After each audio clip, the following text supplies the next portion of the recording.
এই দেখো আজকে কিন্তু তালের বড়া করছি। এই যে তালটাকে ছাড়িয়ে নিয়েছি, তালটাকে এর মধ্যে দিয়ে দিচ্ছি। একটু বড় জায়গাতেই করছি, তালটা মাখবো তো এই কারণে। তালটা দিয়ে দিলাম, এরপর ময়দা দিচ্ছি। এই যে ময়দা দিচ্ছি, চিনি দিচ্ছি,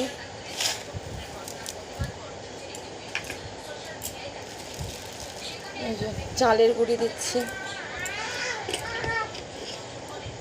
1 চামচ সুজি দিচ্ছি, পরিমাণ মতো একটুখানি লবণ দিচ্ছি, এই আমুল দুধ দিচ্ছি 2 চামচ,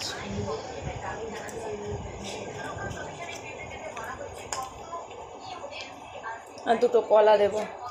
কলা দিলে তালের বড়াটা একটু নরম হবে, তার জন্য কলাটা দেবা।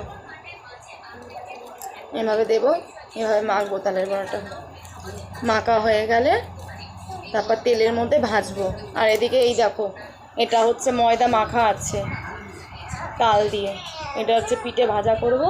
আর এই যে নারকেল চিনি দিয়ে ভেজে রেখেছি, গুড় নিয়ে চিনি দিয়ে ভেজে রেখেছি, এটার মধ্যে পুর করে ভাজবো। এভাবে তালের বড়া আমি করি, তোমরা কে কীভাবে করো অবশ্যই জানিও। চলো পরে গল্প করবো আবার তোমাদের সঙ্গে।